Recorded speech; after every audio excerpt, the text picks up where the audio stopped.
Olá, mundo! Seja bem-vindo ao terceiro e último bloco do Beer for Devs, hoje sobre mobilidade, e o bate-papo agora é sobre privacidade e Lei Geral da Proteção de Dados. Mas antes, Koji, como é que faz para participar do Beer for Devs? Link está aqui na descrição. Muito bem, então não se esquece de deixar o seu like, se inscrever no canal e ativar o sininho para receber todas as notificações. E solta a vinheta, Lobinho!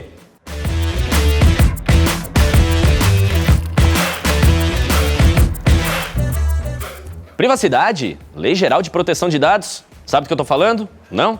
Pois depois desse vídeo você vai saber tudinho, porque os nossos especialistas de hoje são Benny Spivak, especialista jurídico da SPLOL e quem vai tirar todas as nossas dúvidas sobre a LGPD. Sérgio Lopes, diretor da Kaelon, Mariellen Ferreira, cientista de dados da TOTUS, Rafael Gruber, engenheira de pesquisa e desenvolvimento na TOTUS, e Cláudio Koji, gerente de desenvolvimento TOTUS e quem vai me ajudar no bate-papo por aqui. Para começar, a pergunta ao nosso guru jurídico, Benny, o que é LGPD e como a gente pode se preparar para ela? A LGPD é a Lei Geral de Proteção de Dados, é a primeira lei brasileira que cuida especificamente de tratamento e controle de dados, não apenas na internet, mas de toda e qualquer relação de consumo. Essa lei ela passa a entrar em vigor a partir de agosto de 2020, então a gente tem mais ou menos um pouquinho mais de um ano para que todas as empresas e todo mundo que trate dados passe a entender o que é LGPD, adaptar suas normas e então atualizar todas as suas regras de consumo e de relação com consumidores. Mas ela é uma lei global? Ela é uma lei brasileira. Ela tem a ver com o Marco Civil também? Ela vem na linha do Marco Civil. Quando a gente começou a discutir o Marco Civil lá atrás, havia o interesse de aprovar tanto o Marco Civil da internet como a Lei Geral de Proteção de Dados. Era muita coisa para fazer ao mesmo tempo. Então foi fatiado. Primeiro se aprovou o Marco Civil da internet e depois agora veio a LGPD. LGPD é uma lei puramente brasileira, mas ela tem muito da lei europeia, que o pessoal conhece como GDPR. Então se a gente for olhar, a GDPR é muito parecida com a LGPD, ou vice-versa. A LGPD ela é basicamente a GDPR com um pouquinho a menos de coisas, tem um pouco menos de restrições. Outra dúvida só, as empresas que não necessariamente têm uma sede aqui, elas ainda assim precisam se adequar para operar? A lei se aplica a toda e qualquer atividade, a qualquer iniciativa, não importa a região de onde vem a empresa.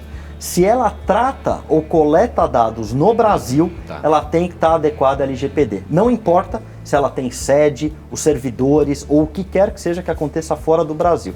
Se o dado coletado for um dado brasileiro, ou seja, de alguém do Brasil, aplica-se a LGPD. Perfeito.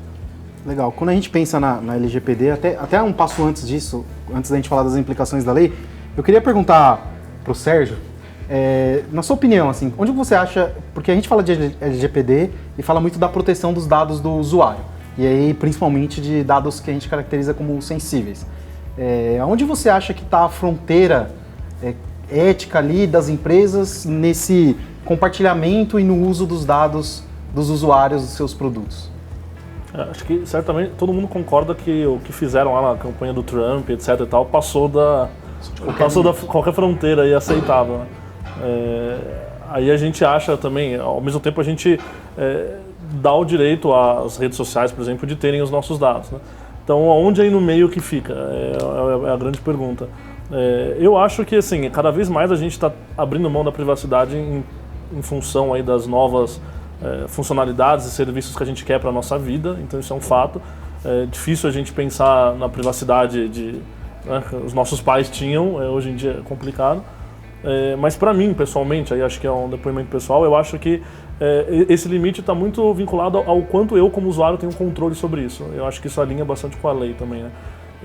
Então, o que incomoda, às vezes, não é tanto o fato de o Facebook ter o meu dado, mas é o fato de que esse dado foi compartilhado com um terceiro e eu nem sabia disso, né? E quando eu falo de não sabia, não é aquela letrinha miúda naqueles termos de uso de 1000 páginas que ninguém lê, né?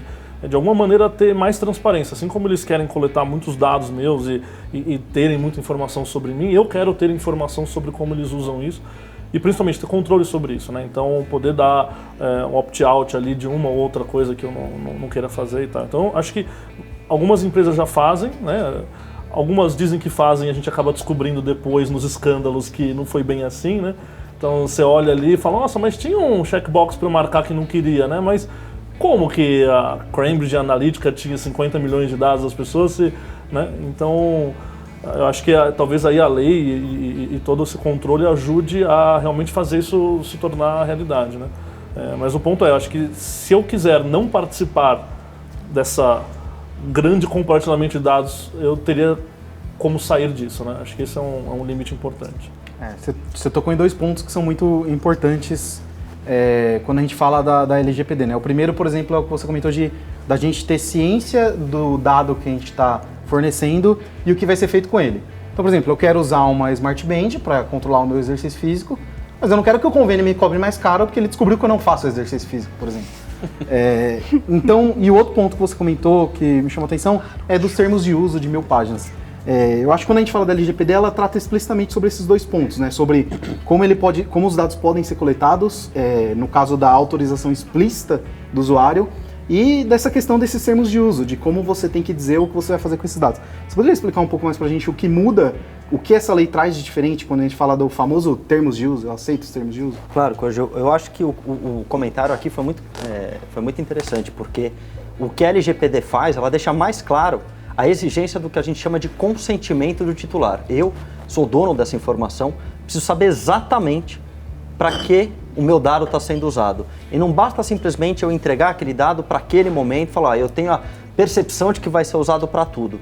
Não vai funcionar mais assim. Eu vou ter que saber com muito conteúdo, de uma forma muito completa, o que vai ser feito. Eventualmente, no caso, se a gente voltar do Trump, por exemplo, do uso, olha, você vai usar um aplicativo você vai usar uma brincadeira de um aplicativo X que vai projetar a tua imagem daqui 20 anos, a gente acabou de viver isso com a brincadeira do desafio dos 10 anos, por que aquilo está sendo feito? Qual é o grande objetivo? O que está por trás? É uma brincadeira inocente ou existe de fato interesse de se testar uma ferramenta nova de projeção de dados?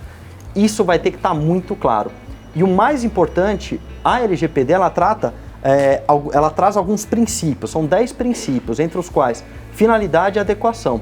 Finalidade, basicamente, é o seguinte, eu preciso deixar claro para o usuário por que é que eu estou coletando o dado e a razão pela qual eu estou coletando tem que fazer sentido. Não dá, por exemplo, para a empresa chegar e falar, bom, eu vou coletar todos os seus dados para toda e qualquer razão. Isso não vai poder acontecer mais. Eu vou ter que falar, eu vou coletar o seu nome, seu RG, CPF, endereço, para finalidade A, B e C. Nem que seja uma dessas A, B e C, para vender para um terceiro. Se for isso, eu vou ter que informar o que eu tenho. Então, acho que a gente traz um pouco, você falou do controle do usuário. É o que a gente espera que a LGPD traga. Então, para a gente é claro assim, o quanto que a LGPD pode ser benéfica para nós, usuários de serviços. Com certeza. Colocando um pouco o chapéu da empresa, assim, quais são as vantagens, as principais vantagens e desvantagens que uma legislação mais forte em relação à privacidade pode trazer para o dia a dia da empresa? A gente enxerga, sob a ótica jurídica, que quanto mais transparente a relação com o seu consumidor, menor a chance de problema. Aquela história, né? O que é combinado nunca é caro. Isso é real nas relações de consumo também. A gente não tem problema em pagar R$45 o litro de gasolina, desde que eu saiba que eu estou pagando R$45 o litro de gasolina, que ninguém me venda um serviço escondido. Eu acho que é a mesma coisa com dados. A gente sempre acreditou, pelo menos até a LGPD entrar em vigor, que eu usava esses serviços ou mídia social, aplicativo, de graça.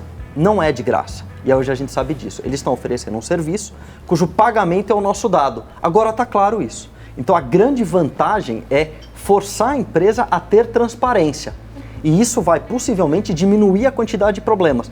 Uma empresa que é mais transparente, tende a gerar mais resultados ou se aproximar daquele consumidor. Quais são as desvantagens? Eu acho que a desvantagem é uma desvantagem muito temporária, que é eu vou ter que adaptar o meu processo de coleção de dados, eu não vou mais poder falar coleta o dado por quê? Por qualquer razão. Aquela história de você entrar numa loja, CPF na nota, para que CPF na nota? Se eu não estou inscrito em nenhum programa de desconto de imposto. Ah, mas você não quer CPF na nota? Não quero. Tente falar não quero hoje. É um problema. A partir de amanhã, essa pergunta não vai nem ser feita. Então a desvantagem que eu veria é uma única desvantagem de sentido, talvez algum custo ou necessidade de repensar internamente alguns fluxos. Na verdade, não seria nenhuma desvantagem, é um processo de adaptação, né? Exatamente, eu não vejo desvantagem do ponto se a gente pensar numa empresa que é ética, numa empresa que está atenta ao que o seu consumidor quer, num curto, médio prazo, não tem nenhuma desvantagem. O que eu digo de desvantagem é se talvez você vai ter que parar um pouquinho o que você está fazendo hoje e se adaptar num prazo relativamente curto, ou seja, em menos de 24 meses, talvez você vai ter que redesenhar todo um fluxo de campanhas de marketing, de coleta de dados, por exemplo. O que, para nós consumidores, só tem vantagens. Só uma colocação? Claro. Aliás, uma dúvida. Quem que vai fazer auditoria disso?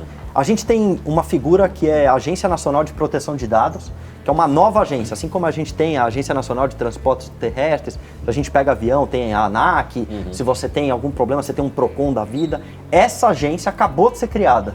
Foi um dos últimos atos do presidente recém-saído, do presidente Temer, no qual ele explica como que essa agência vai funcionar. Então, de fato, vai existir uma entidade do governo que vai acompanhar isso. E as empresas têm um conjunto grande de obrigações para cuidar. Então, é quase como a empresa vai ser obrigada a ter uma auditoria interna, que vai ser quase uma pessoa mesmo, um grupo, um time, que vai ficar especificamente olhando aquilo. Então, eu te diria que vai ser uma combinação de controles internos e de controles externos que vai ser a autoridade, essa ANPD, né? Agência Nacional de Proteção de Dados. Legal, então, desse ponto de vista, a gente entende que existe um processo de adaptação. Esse processo de adaptação ele tem um custo, porque ele vai envolver mudanças de processos, de ferramentas, de produtos. Eu queria perguntar para a Rafa, assim, do ponto de vista técnico, de produto, o que é que uma lei como essa entrando em vigor, e aí num prazo que é relativamente curto, quer dizer, um prazo que não é curto quando a gente pensa na urgência do tema, mas um prazo que é curto quando a gente pensa no impacto que ele traz para a operação. Do ponto de vista técnico, o que as empresas poderiam mudar ou já estão mudando para conseguir se adequar a essa nova legislação? Bem, nós podemos, nesse caso, eu vejo 2 pontos principais. No desenvolvimento, né? O primeiro ponto de vista seria a experiência de usuário, né? Então agora tem muito mais transparência.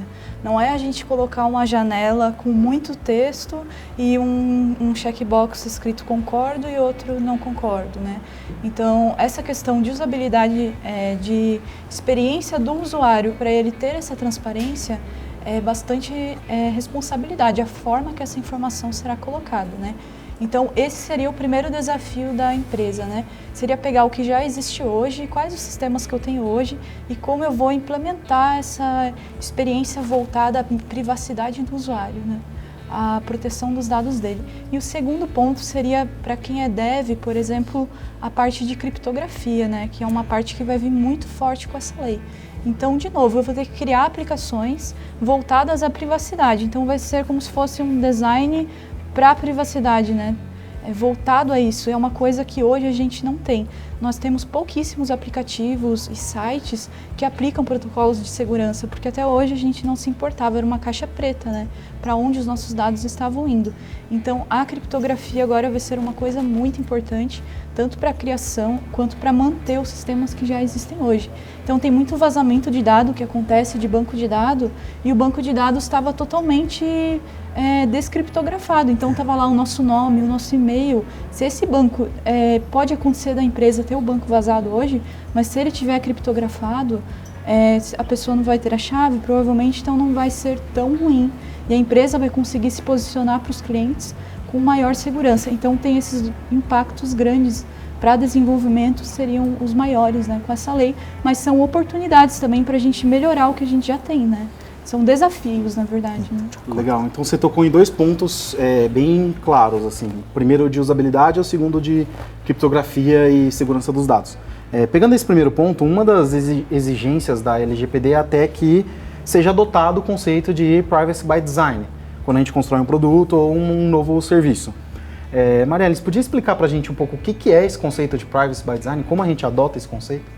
Então, a Rafa, eu acho que já deu um bom resumo assim, do que se trata o Privacy by Design, que é basicamente você realmente pensar em privacidade em todas as etapas, de todos os processos de engenharia de um produto, de um site ou de qualquer coisa, mesmo no mundo físico.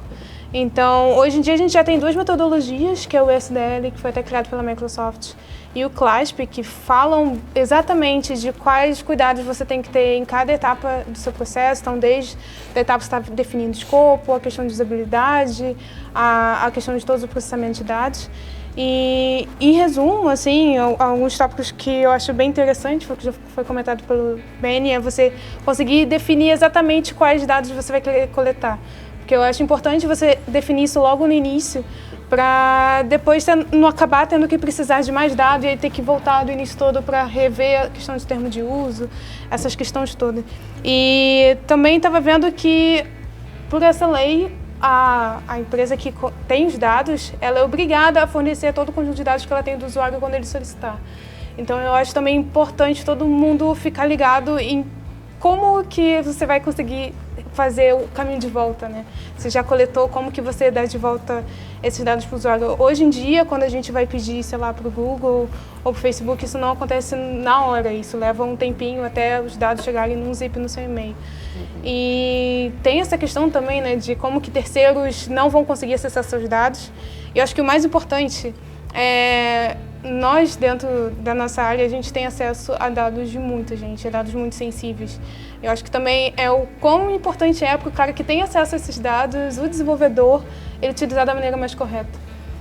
Eu acho que é algo bem sensível ainda também. Entendi. Então é você pensar a privacidade desde o momento zero. Como o Beni falou, você tem que, cada dado que você for pedir para o usuário, você vai ter que pedir permissão explícita e explicar o porquê. Se você não souber ainda o porquê você vai usar, é melhor então já nem pedir. Exatamente. Um outro ponto que você comentou, Rafa, vem muito da criptografia. Então, uma das exigências desse mesmo regulamento, só que na União Europeia, que é o que o Beni comentou no começo, é que você teria que ter criptografia dos dados em todas as camadas de aplicação. E esse é um dos pontos que hoje vem sendo mais discutidos. Então, eu queria ouvir de você, tecnicamente, e do Beni também do ponto de vista jurídico, como vocês acham que isso, primeiro no seu caso, como isso impacta a performance e a complexidade dos sistemas, e do BNC, qual o direcionamento que a gente tem quanto a isso no Brasil? Então, você pode começar. Então, nós vamos adicionar vários processos, né, na busca desses dados. Processos de criptografia e descriptografia. Então, isso vai ter impacto na performance, consequentemente, e também na complexidade, porque, como já foi falado, assim, não era uma preocupação até pouco tempo atrás. E o desenvolvimento, como ele vai adicionar essa criptografia em várias camadas, ele vai trazer mais complexidade para o código, para o projeto, para tudo. Mas vai trazer também mais qualidade, eu vejo, para os nossos aplicativos, para quem for desenvolvedor. Vai ser até talvez um pré-requisito de desenvolvedor daqui em diante, que é uma coisa que hoje nós, eu falo por mim também, a gente não tem tanto conhecimento, a gente não se preocupava com isso, né?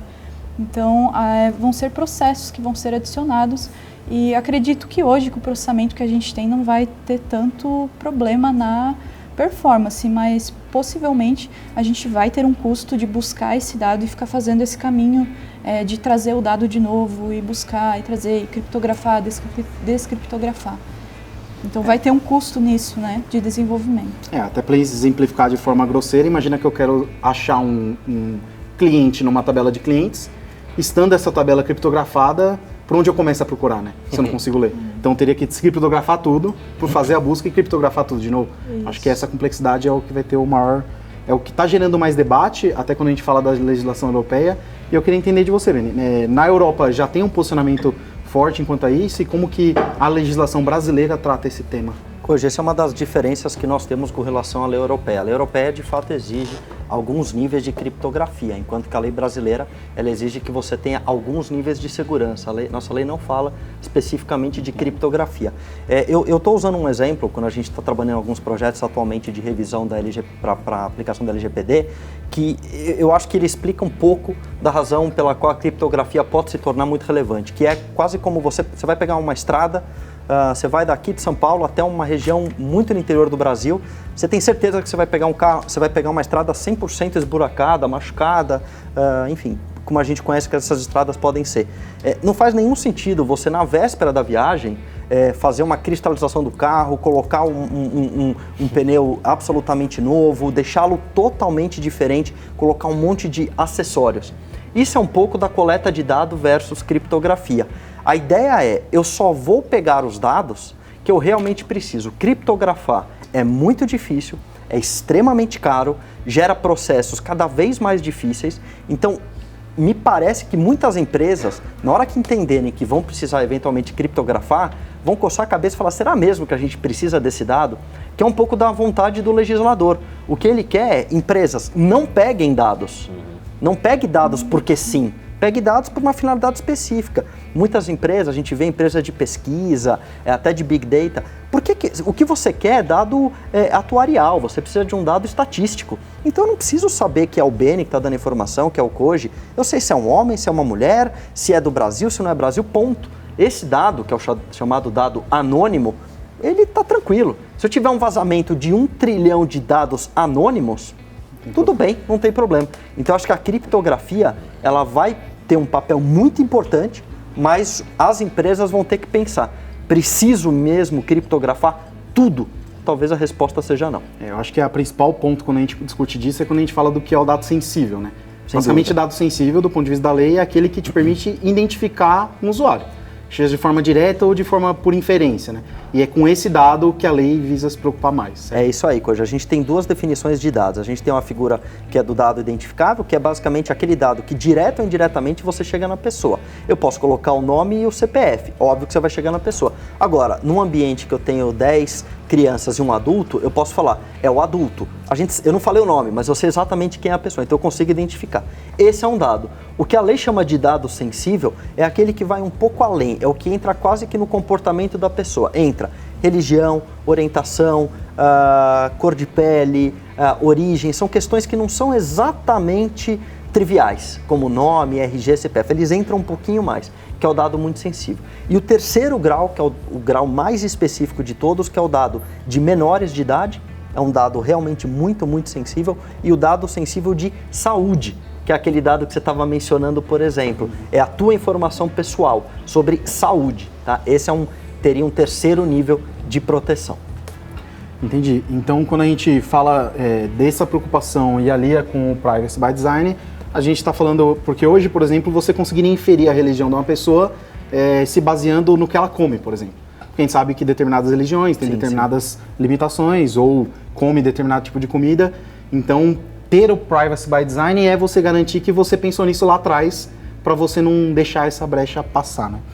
Eu queria perguntar do Sérgio, que você trabalha hoje na Kaelon, uma empresa que lida diretamente de serviço com pessoas, assim, como você enxerga que essas novas exigências, elas vão impactar ou já estão impactando o seu negócio, assim, do ponto de vista de negócio mesmo? O impacto é grande, né? Acho que como a gente falou, os outros colegas também, a gente precisa repensar muita coisa, né? Então a gente vem de uma época de que a gente não precisava pensar em vários desses aspectos. Então, claro, a gente tinha preocupação com segurança, muita preocupação com não deixar o dado ali aberto para o mundo, muita preocupação em se blindar de possíveis ataques e vazamentos. A gente sempre teve muita preocupação daquele dado, né, ser de uso exclusivo nosso, então nunca compartilhamos com outras pessoas. Então, mas que hoje essa é a base, né? Agora, em cima disso, a gente tem outras questões. Então, a gente não tem o banco de dados criptografado, as informações não são anônimas, né? A gente tem dados ali, apesar a gente não, pela natureza do nosso negócio, a gente não precisa de dados tão sensíveis quanto religião, saúde, esse tipo de coisa. Mas eu tenho informações pessoais das pessoas. A gente tem produto que é para menor de idade, então a gente tem produto que a gente é uma escola de programação, certo? Então a gente tem uma das verticais é ensinar programação para molecada. E aí isso já abre uma série de novas preocupações, porque aí a gente já foi... né, o mesmo produto, quando é para adulto, a gente está no nível 1 ali, né? E agora a mesma coisa, só que porque eu tenho uma outra audiência, eu estou no nível 3, né? E aí eu tenho que me preocupar agora de uma outra maneira. Então a gente está meio que usufruindo aí desse 1 ano e pouco que a gente tem para se adequar.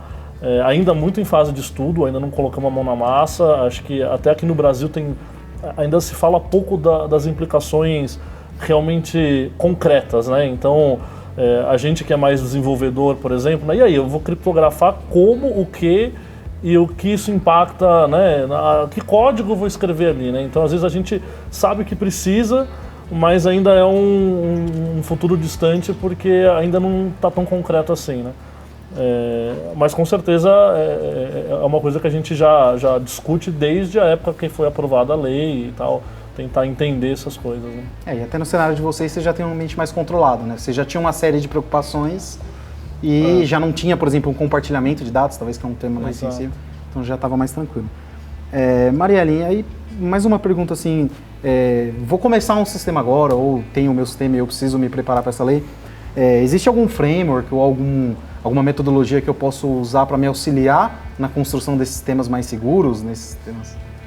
Acho que além de questão para auxiliar você começar, eu acho que até estava conversando com o Sérgio, tipo, cara, você já está com o código pronto, o que você faz para adaptar esse código pronto a essa nova lei?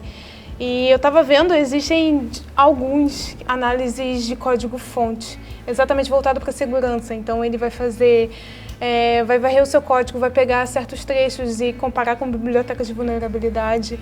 Tem toda a parte também dele fazer todos os caminhos possíveis dos ifs que você coloca no seu código e ver se todos esses caminhos realmente estão dentro de segurança.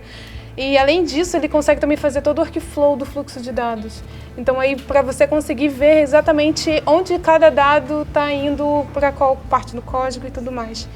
E o que eu achei bem interessante, que eu estava vendo como que a gente comparava qual o melhor analisador de código-fonte, né? E estava tendo duas características, que era o falso negativo, que é quando ele não diz para você aonde tem uma provável vulnerabilidade, e o falso positivo, quando ele diz onde não tem. E eu acabei chegando em dois, assim, que parece que tem os menores, assim, riscos de você acabar deixando passar uma vulnerabilidade sem perceber, que é o Coverity e o Fortify. E acho interessante também que na pesquisa que eu fiz, eu não tinha achado nenhum que fosse open source. Então, talvez, assim, gente, quem também tiver afim, eu acho que é uma boa oportunidade de fazer um projeto desse, que acho que a comunidade está pedindo. Legal, e é um momento agora, né? Sim. Então, partindo para a nossa última pergunta, eu queria aproveitar um pouco mais da presença do Beni. Falamos muito sobre a lei, sobre o que ela impacta, tanto do ponto de vista de negócio, técnico, mas agora fica aquela pergunta que eu sei que tem alguém que está se perguntando. Beleza, e se eu não fizer nada? Quais são os riscos para mim com essa lei entrando em vigor? Olha, a lei ela fala basicamente de duas coisas. A primeira coisa, ela fala de uma advertência da Agência Nacional de Proteção de Dados, que nós como brasileiros a gente vai falar, beleza, uma advertência, é quase uma notificação de infração de trânsito. A outra coisa são os pontos na carteira, só que lá custa um pouco caro, custa até 50 milhões de reais a infração. Então você imagina, por exemplo, uma companhia, uma startup que tem uma infração de dados e ela se depara de repente com uma infração de um valor de milhões. Então é realmente muito forte. Para a grande empresa, o maior problema de todos, eu diria que é o reputacional. A gente hoje não tem uma pessoa que está no Face que não considera o que aconteceu lá atrás, que não se sente um pedacinho enganado pelo que aconteceu. Poxa, não gostei. Quantos de nós aqui realmente não considera ou já deixamos de usar um aplicativo ou outro em razão de queixas ou de qualquer coisa que a rede não é segura? Você imagina uma empresa que vende esse tipo de solução e não está protegida. Quer dizer, qualquer multa é pequena perto de uma reputação totalmente abalada. E uma vez que essa informação vazou, é assim como um segredo, você não recupera mais. Informação vazada não desvaza, né? Exatamente. Valeu, galera. Ótimas colocações. E assim a gente encerra o último bloco do Beer for Devs sobre mobilidade, com oferecimento do cliente TOTS, a cervejaria Teresópolis. Se você quiser participar dos próximos programas, é só se inscrever no site que está aqui embaixo na descrição. Se você perdeu os primeiros vídeos também, tem um link com tudo isso aqui, beleza? Já aproveita, deixa o seu like e assina o canal e clica no sininho para receber todas as notificações. A gente vai ficando por aqui, um bom happy hour a todos e até a próxima!